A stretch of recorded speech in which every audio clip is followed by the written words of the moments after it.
This is CBC Here and Now.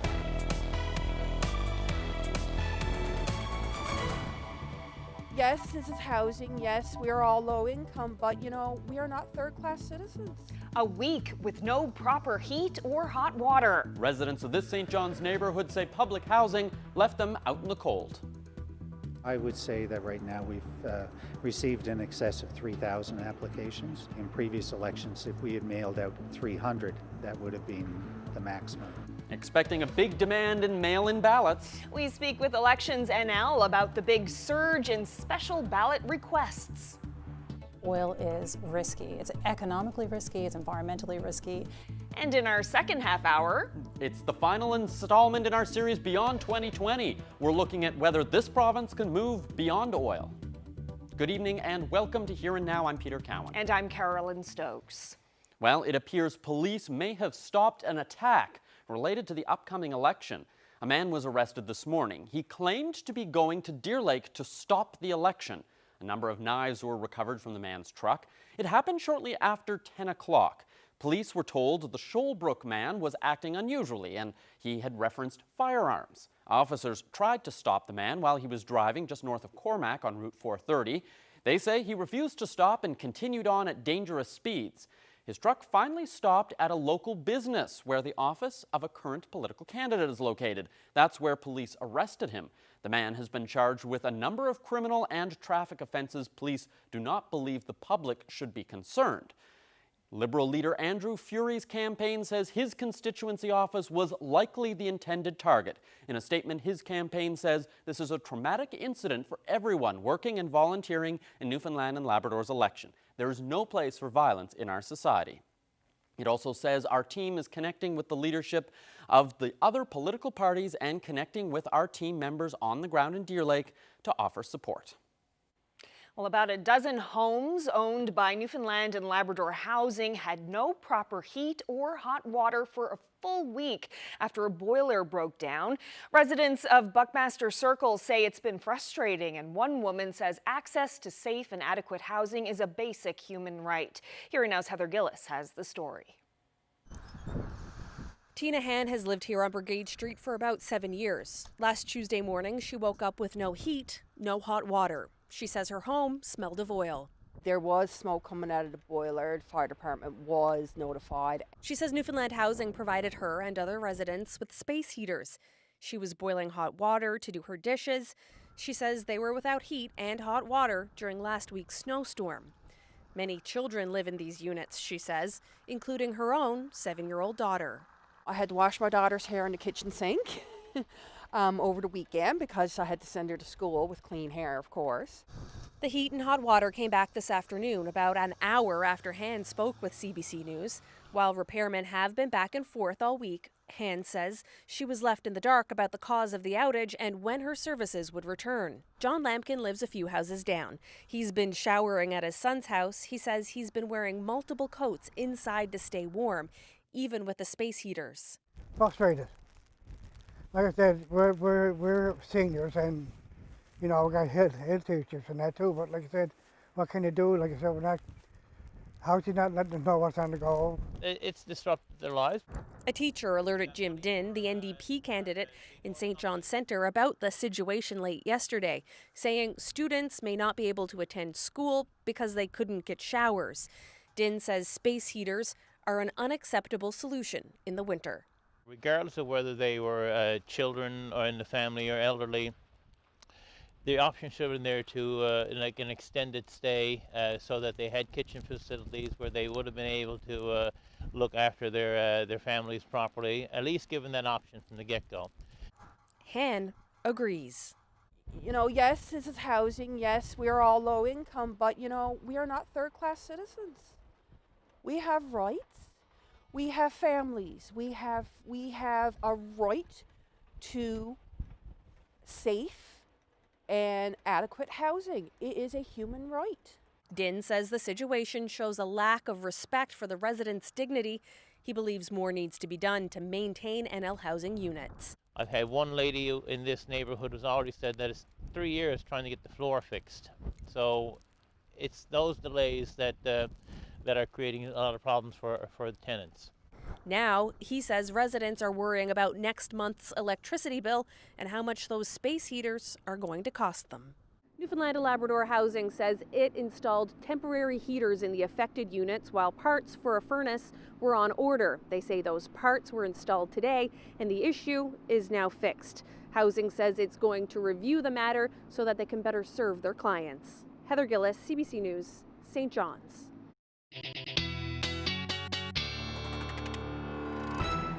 Nice start to the day out there across the province. Certainly in the east, only sitting at about -2 this morning, -5 for Stephenville, and we got temperatures sitting around -6 for Happy Valley Goose Bay. Those temperatures didn't really move too much as far as the afternoon highs go, hovering around the 0-degree mark for St. John's. Same thing for Gander, and above zero, well above zero for Corner Brook, sitting around 4 degrees today. We do have an area of low pressure offshore right now, bringing that northerly flow and onshore flurries and light snow for most areas. We've been struggling back and forth with rain and snow here on the Avalon, but Gander actually reported about 9 centimeters of snow so far today, and we're going to continue to see that as we head through the overnight tonight. That area of low pressure also bringing some high waves for north-facing coastal areas, and that will continue as we head through the next few days, but I'll have all the details coming up. Thanks, Ashley. The trial surrounding a fatal snowmobile crash on the West Coast had ended with guilty verdicts. Last night in Corner Brook, a jury found Thomas Whittle guilty of all 3 charges. The CBC's Lindsay Bird reports. The family of Justin Pollard began to cry as the jury read out 3 guilty verdicts in Corner Brook Supreme Court last night. Pollard was 21 when the snowmobile he was on crashed into a taxi cab at Humber Valley Resort, with Pollard later dying in hospital. Almost 4 years later, the other person on that snowmobile was convicted for his role in the crash. The jury in Thomas Whittle's trial took less than 4 hours to find Whittle guilty of all the charges he faced, including dangerous driving causing death and impaired driving causing death. Whittle was quiet as the verdicts were read out. The Crown will be seeking a federal sentence for Whittle, and Justice George Murphy said Whittle's convictions are serious and can carry significant time behind bars. But Murphy said until sentencing on April 8th, Whittle may remain out on bail. Whittle left the courtroom quickly as Pollard's family lingered behind. They declined an interview to the CBC after the verdicts, but said in tears that 2 lives have been ruined for no good reason. Lindsay Bird, CBC News, Corner Brook.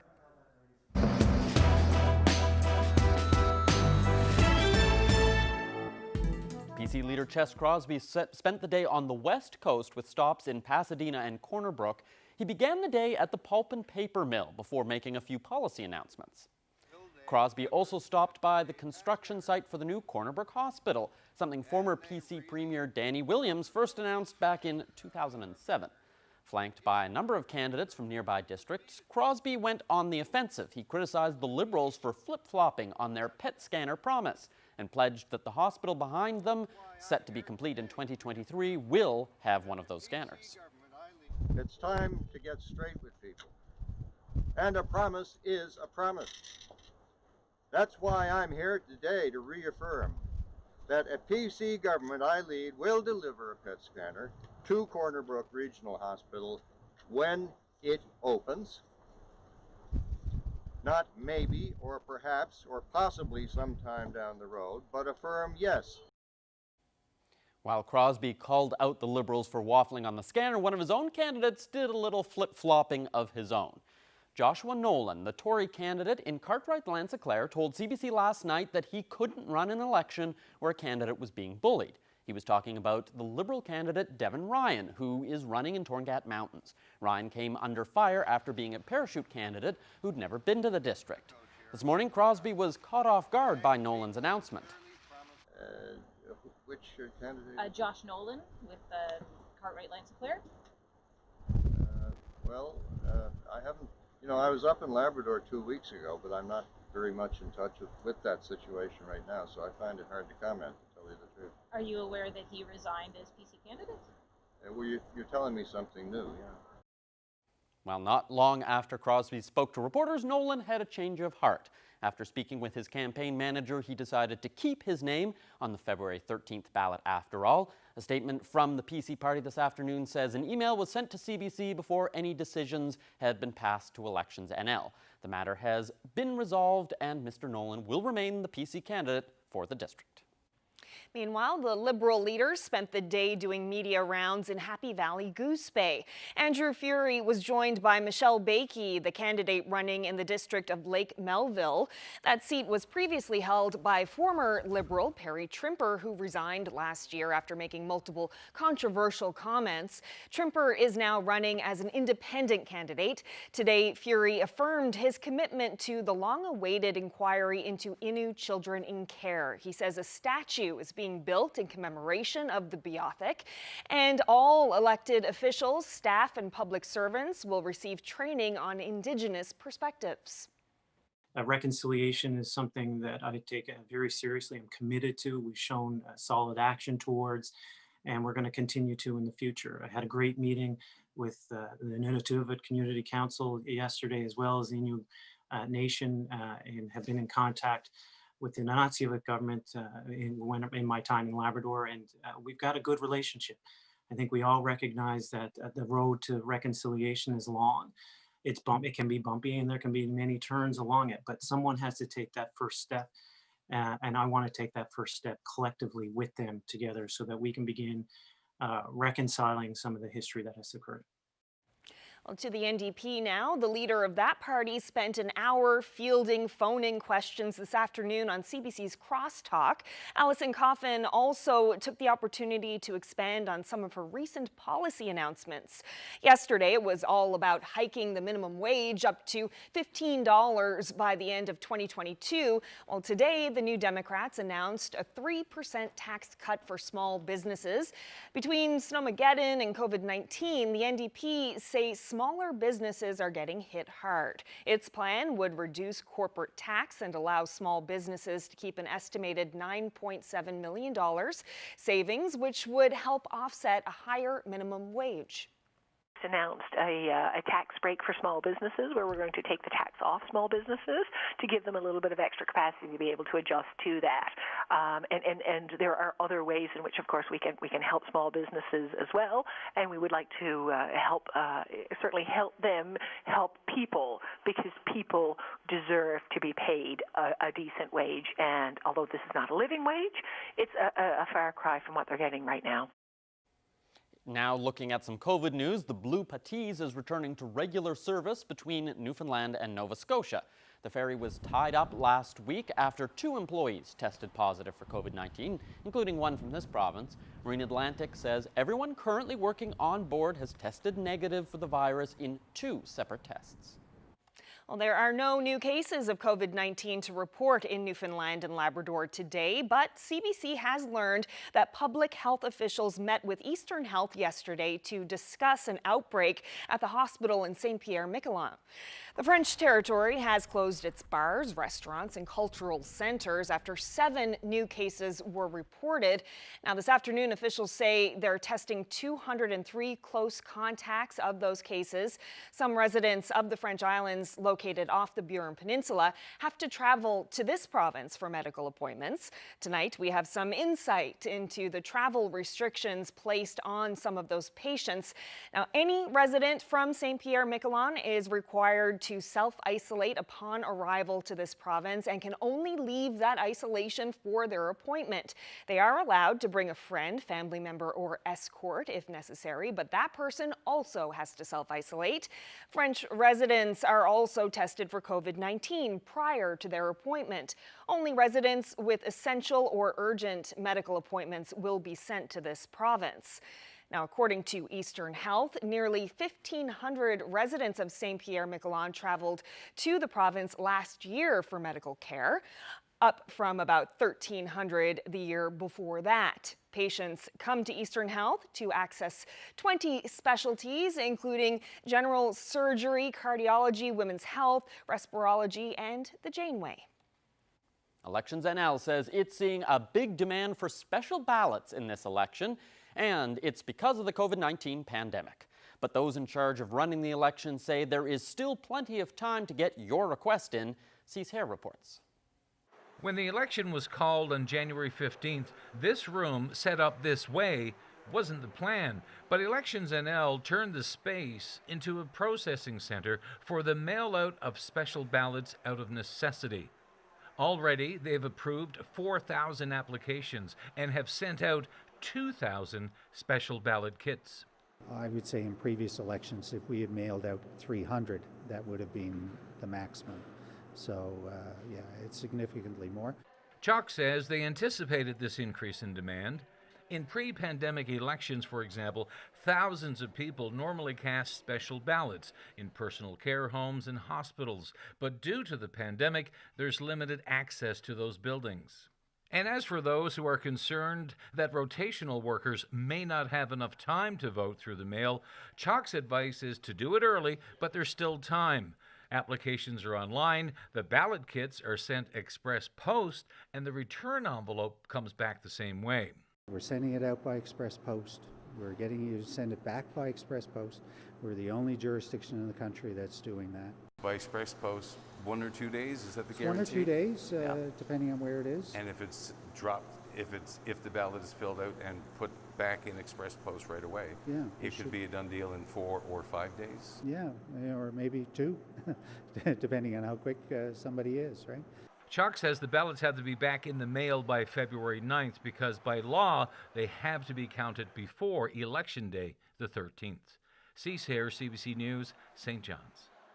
Well, the City of St. John's says 161 kilometers of sidewalk will be cleared on a regular basis, but for some in the downtown area, that's not enough. Back in the fall, Councillor Ian Froud pitched the idea of boosting the sidewalk budget by $1.35 million. That proposal was voted down 7-3. After last week's snowstorm, many sidewalks are still stogged with snow, forcing pedestrians to walk on the road. Former municipal candidate Ophelia Ravencroft was pushing for better snow clearing in the last by-election. While she didn't win, she tells CBC's Adam Walsh, snow is still a top priority. We're standing here at the corner of Gower and Kings Road, and neither of these streets are on the city's priority clearing map for sidewalks. Even though Bishop Field School is right around the corner, and some of these snowbanks are nearly as tall as I am, and I'm 6 feet tall. So this is it's a pretty severe situation for people who've seen the photos. For example, that Debbie Putt-Wiseman placed on Facebook of Parade Street, and of a number of other locations around town that maybe used to be somewhat better clear than this, and then suddenly weren't after this storm. The mobility is exactly as difficult as it was in many ways. Or if there are improvements, they're marginal enough for me to still be complaining. It's still really unsafe to get around. So there's no sidewalk, and if you're out walking on Gower Street, well then you're out with traffic, even though, I mean, it's a little bit slower, but still there is that you're out close to traffic. Well, and that's the point. You know, the increased budget, there are questions about, you know, do we have an improved level of service on the streets that we already do, or do we expand the map to include other sidewalks? Obviously, the push is, in my case, for both, frankly, but as I think with many advocates. But the reality is that, you know, the city designates that I think it's something like 1.6 kilometers of collector street in the radius of any school. But these are fairly busy streets. The reality of it is that, you know, that doesn't even always line up with the way that cars move, but it certainly doesn't always line up with the way pedestrians move. And we need to be taking that more into account, I think, in determining what we're going to clear and when, to, you know, move away from funding things like sidewalk clearing, Metrobus, whatever.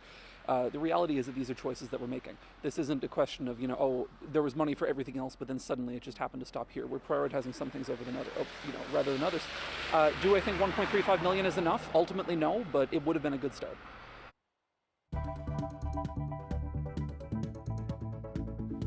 It's a little bit of a wet evening, certainly in the east. We do have some snow falling as you head towards central. The risk of some snow will continue tonight, but it is going to be fairly quiet. I'll have all the details coming up.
This weather forecast is brought to you by Newfoundland and Labrador Tourism.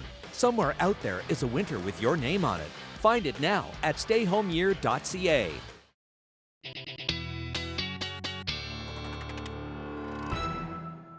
Time for a look at the forecast nationally. It was kind of a drizzly, wet, snowy kind of mixture of a day today in St. John's. 100%. Completely depended on what time you headed out today. It could have been raining, it could have been snowing, but temperatures were hovering just above zero for some areas.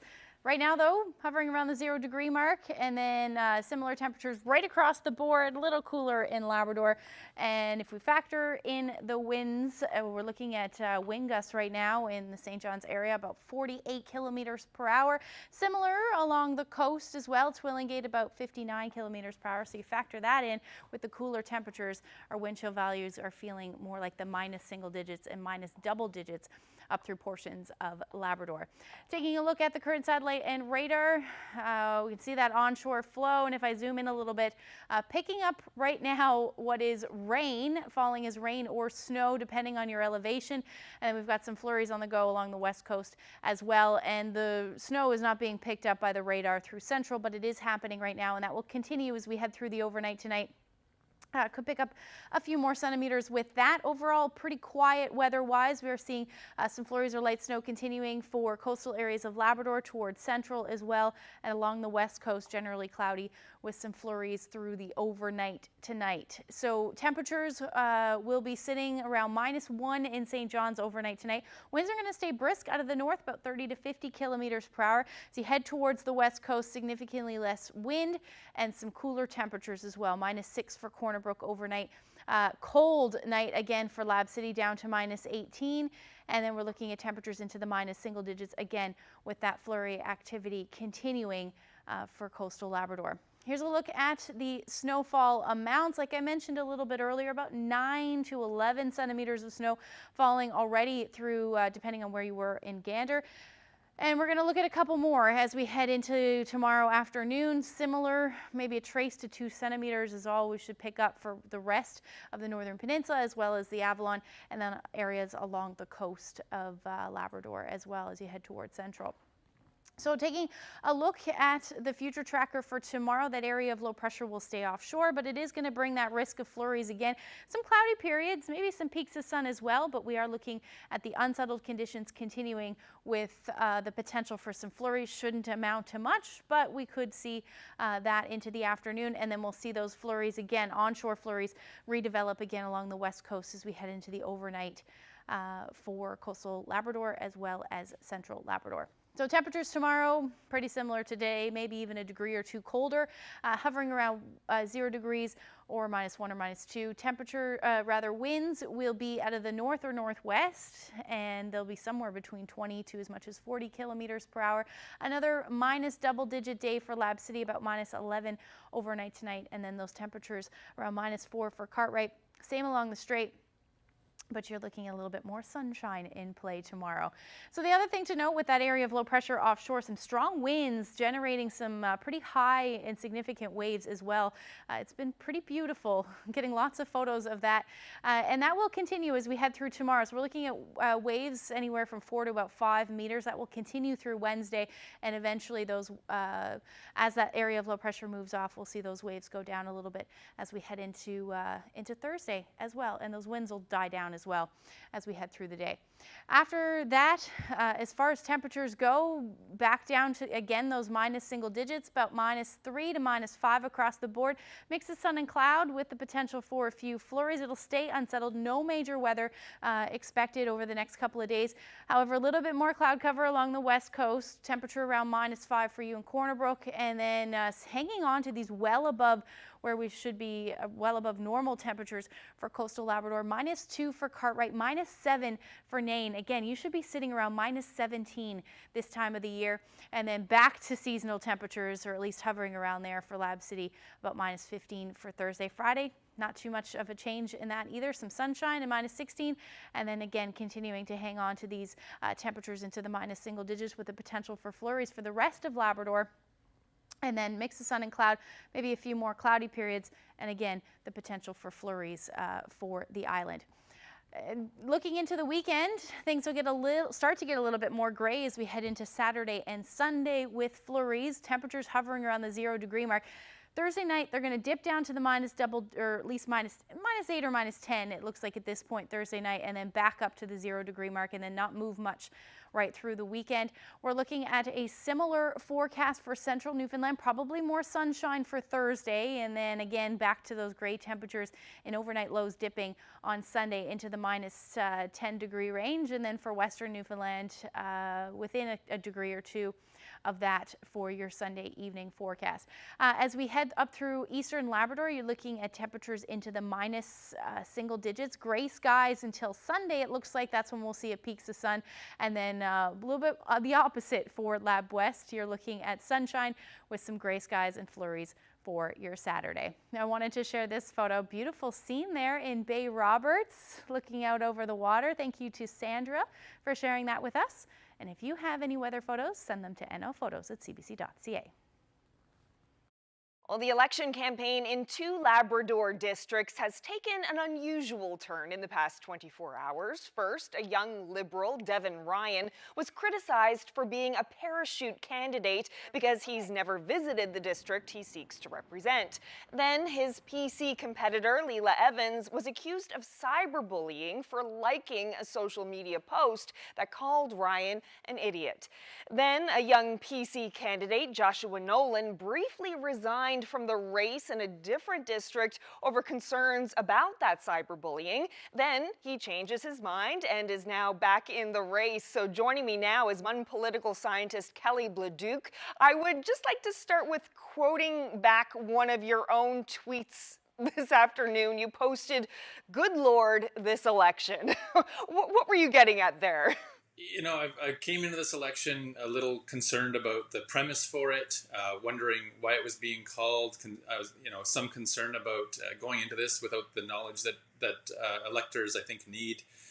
Concerned about the ability for people to participate in it. And then I just feel like a lot of the things since have still been really hard to take seriously. I think some of the statements from leaders, as well as this whole scenario you've just described right now, it just felt like a culmination of a lot of things that are a little bit hard to watch. I know there is a lot going on with that particular situation, but what do you make of what's happening there? It's this idea of somebody who's, they're not from the riding. So they're sort of, the idea that you kind of take them and drop them in somewhere where they weren't in originally. This isn't uncommon. This happens in lots of elections. There's lots of cases, but I think it matters more depending on where you're from. So I live in the urban center of the province. I live in St. John's. If I had what I call a parachute candidate, someone doesn't actually live in my riding and they run, I probably don't care that much. But I think that in certain circumstances, this really does matter, the idea that you're from somewhere. Yeah, and the Torngat Mountains is a unique district as well because of the Indigenous population and the complex issues there. Absolutely, absolutely.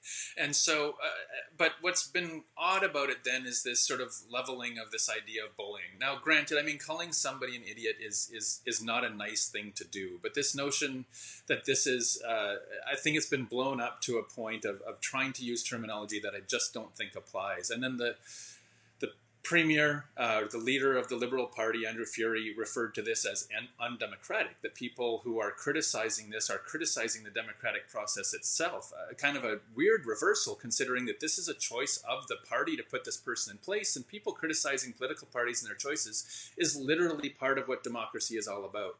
Now, this province is in fiscal crisis. There are some monumental decisions that need to be made. Do you think that so far these campaigns are meeting the moment?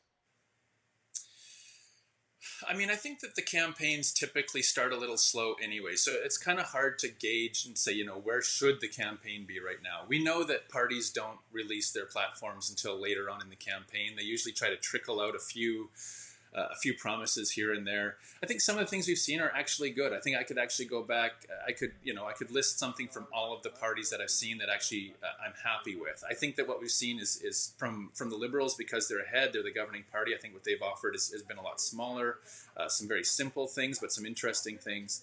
And I think we've seen sort of the PCs and the NDP try to come up with some bigger ideas. So there are some ideas. I think there are some policies, and I think that people ideally should be focusing on those. Well, Kelly Bluduke, I really appreciate your insights as always. Thank you so much. Great. Thanks for having me. It's been fun.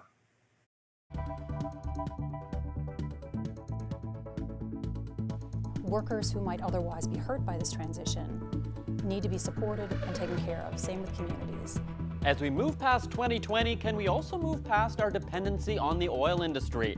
How do workers and communities move forward? We'll explore that topic in our final installment of our series Beyond 2020.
Welcome back to Here Now. 2020 was not a good year for the offshore oil industry. There were layoffs and projects put on hold. The federal and provincial government response was to pour hundreds of millions of dollars into oil companies to keep those projects going. Now, is this the right move at a time when climate change is a global priority? Angela Carter thinks this province's future lies in green energy, not oil. The political science prof has laid out her thoughts in a new book called Fossilized. Angela Carter, thanks for joining us. Pleasure to be here. Thank you for having me. So oil has been the goose that's laid the $22 billion egg for this province. There's been a lot of benefits for Newfoundland and Labrador from this industry. Why would we want to turn off that tap? So Entering into the 2020s, we're getting signals from a lot of different directions that places that are dependent on oil are at risk. And we're getting these signals from technological shifts, from markets, economic changes, from what's happening in our environment, so the climate crisis, and from political changes. So across those four sectors, you might say, we are getting all kinds of indications that oil is risky. It's economically risky, it's environmentally risky, and then there's social knock-on effects of going down that path of oil. What I'm seeing from the research right now is that, and I would reference actually for folks if they want to take a look, there's a new report called the Production Gap Report. It's just been released by a United Nations-backed group of very well-regarded international organizations. So what this report does is it shows the gap between what governments want to do in terms of oil production and where we need to be to bend that curve in order to get to climate stability. What that means for Newfoundland and Labrador is decreasing oil production by 4% each year, year over year, until we get to 2030. So this is something that, if we think of it that way, a 4% decrease, that is something that I think can be gradual, it can be managed. And what we do in the meantime, as we're declining oil production, all of the investments that we currently give to the oil sector to try to boost their production, or the ways in which we direct our talent, the workforce, towards the oil sector, well, we take that attention and we pivot it towards a low carbon economy. And that's where the global community is going. So that would set us up for success into the future throughout the 2020s. We'll talk a little bit about what you see as that sort of green economy we could develop. But when we look at oil and gas, we are still going to need oil for decades. We are going to ramp down.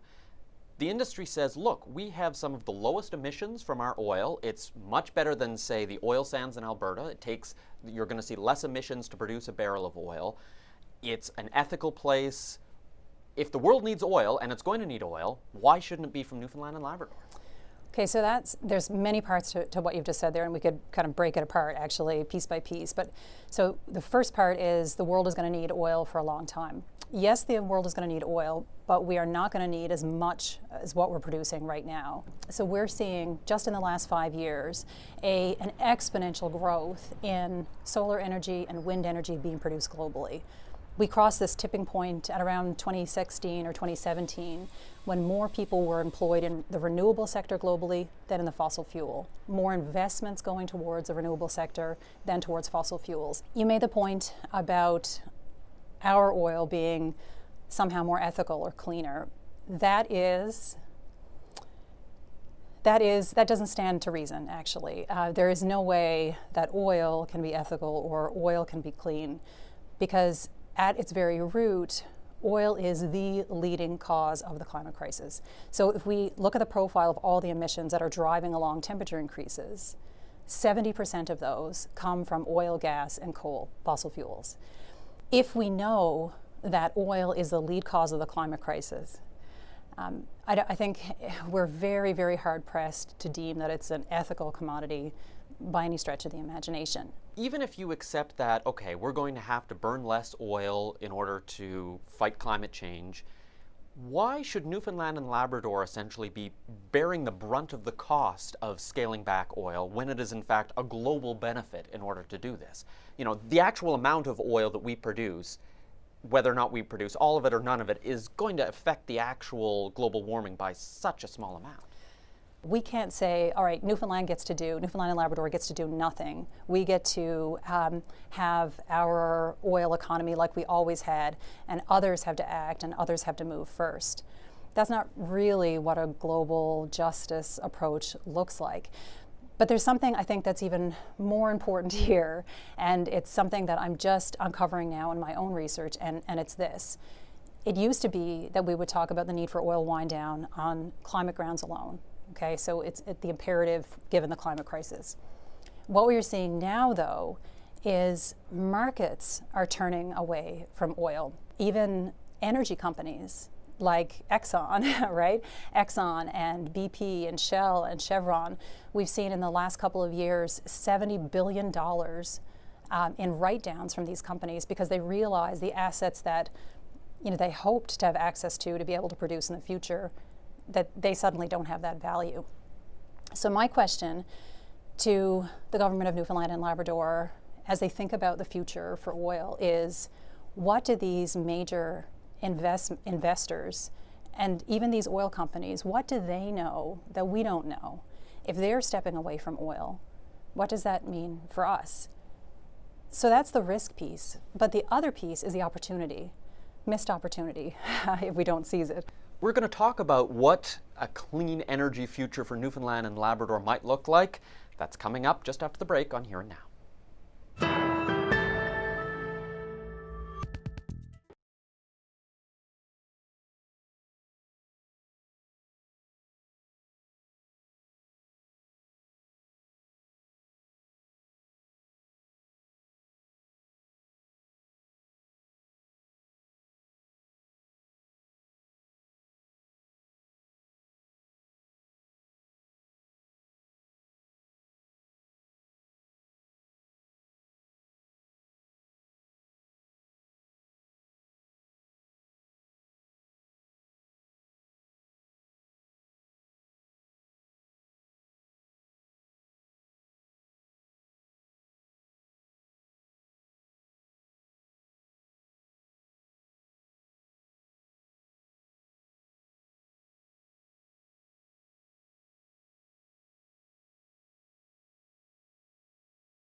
We never had a grasp on the seriousness of the situation. I went through really bad post-traumatic stress. If someone's scared, I could say, would you like to ask me what happened? We check back in with people who have faced some major life challenges. It was a transplant coordinator saying, we've got a kidney for you, and you got to get to Halifax. It's frustrating at times, but like anything, everyone has challenges in life. This is my story. Stay tuned for new episodes on Here and Now. And this is my story.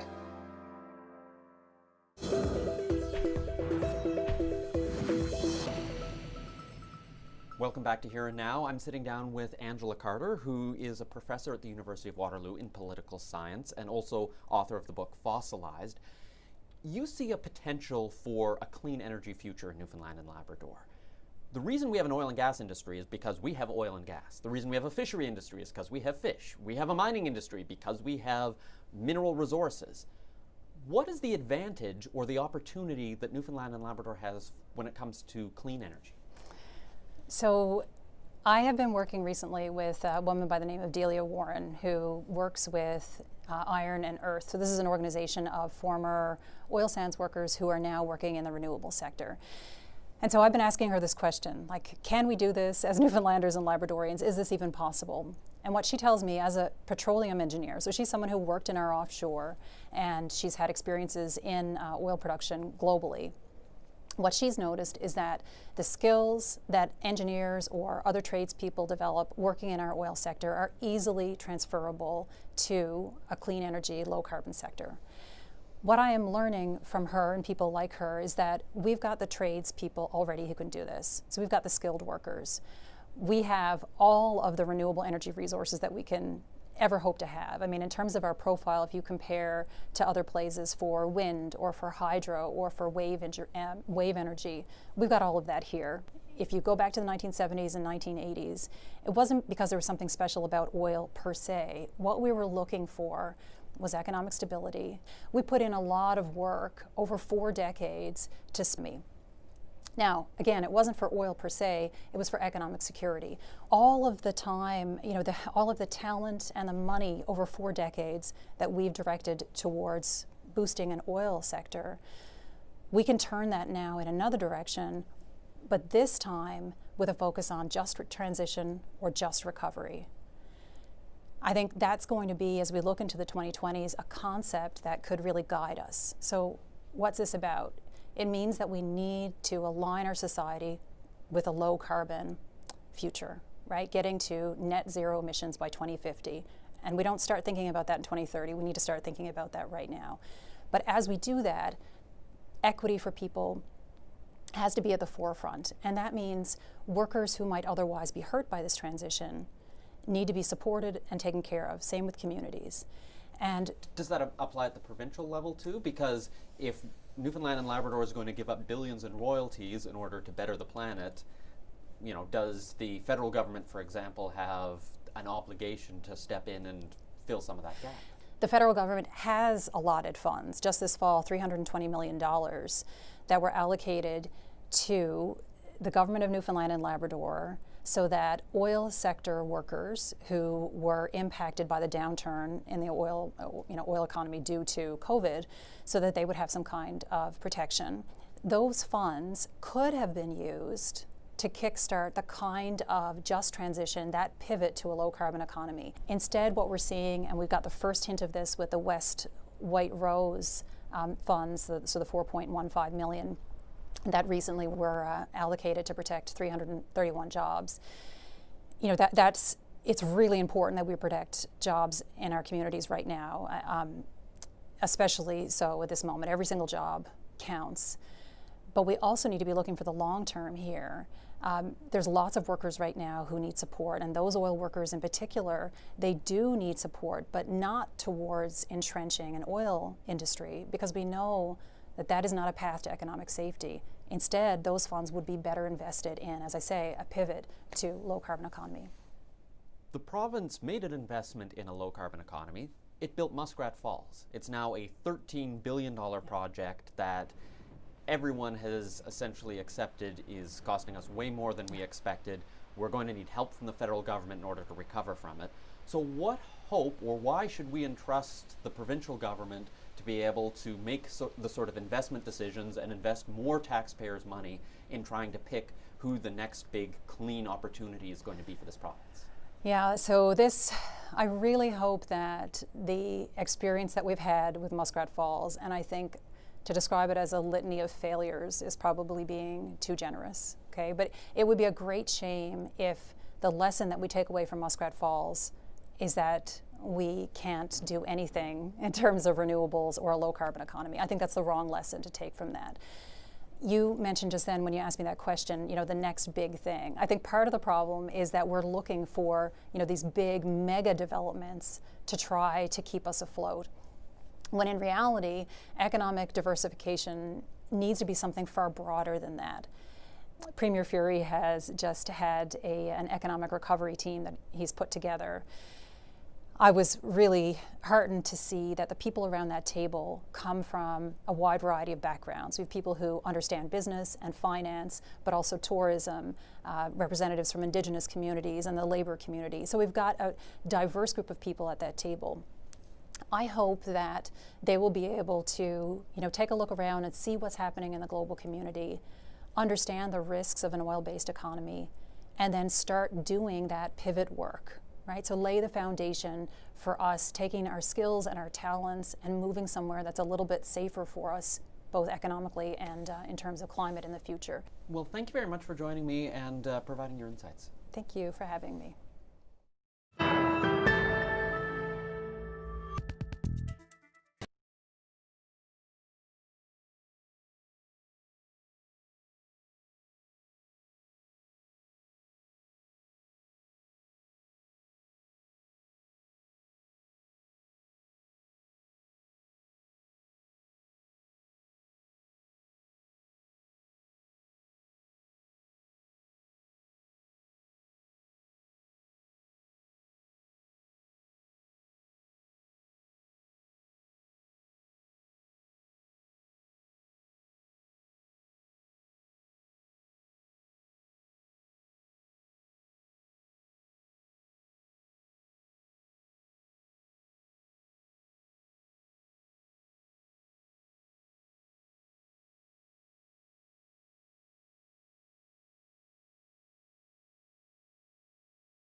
The newest generation of a very old breed of pony. The First Foals, Sunday at noon and Monday at 7.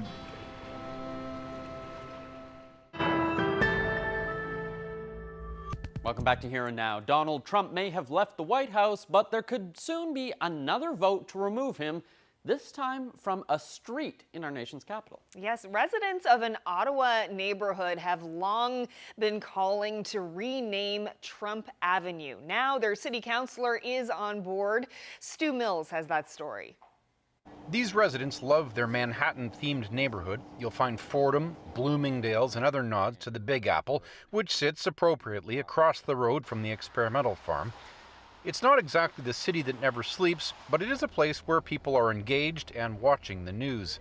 They're not just aware of Donald Trump's political legacy, they're embarrassed by it. He doesn't deserve the honor of a street name. Longtime resident Bonnie Bowering says she has always felt a twinge of shame when mentioning her street address, but after Trump supporters broke into the Capitol, it got worse. But now, like, his status has changed. And I don't think it's something Ottawa, the capital city of Canada, should be honoring him or his name in any way, shape, or form.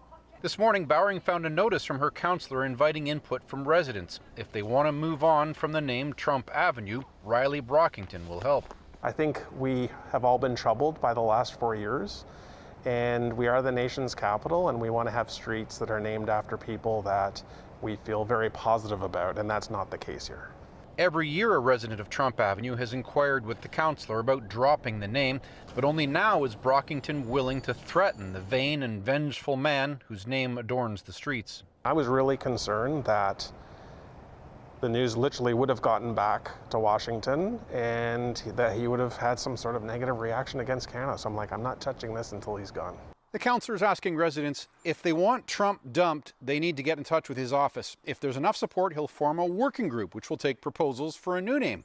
City Council will then vote on the name, and Brockington has offered to pay for the new signs out of his own office budget. The whole process might take no more than 6 months. It would mean the world to me to change it because I don't want, my official documents to say Trump Avenue. An informal survey suggests Trump Avenue won't appear on maps much longer. As for what to replace it with, this resident says better not take any chances. Maybe something not associated with a particular person. Stu Mills, CBC News, Ottawa.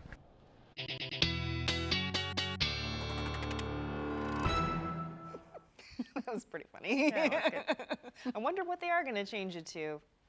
Assuming they do. Something else Manhattan We will themed, follow I guess. up when we find out. So, quick weather recap. Yeah, quiet tonight. We are still looking at the potential for some flurries overnight, and then for mainly along the north, central, and eastern areas of the island. Could pick up a few more centimeters, but that will eventually taper off. As far as the heavier snow goes, tomorrow mix of sun and cloud, some cloudy periods along the west coast, and some scattered flurries pretty much across the board. Not bad. Nope, not at all. Well, that's it for us tonight. Tomorrow is the weekly COVID-19 briefings with Dr. Janice Fitzgerald, so we'll have all that news for you tomorrow night as well. All right, thanks so much for joining us, everyone. Have a good night. Good night.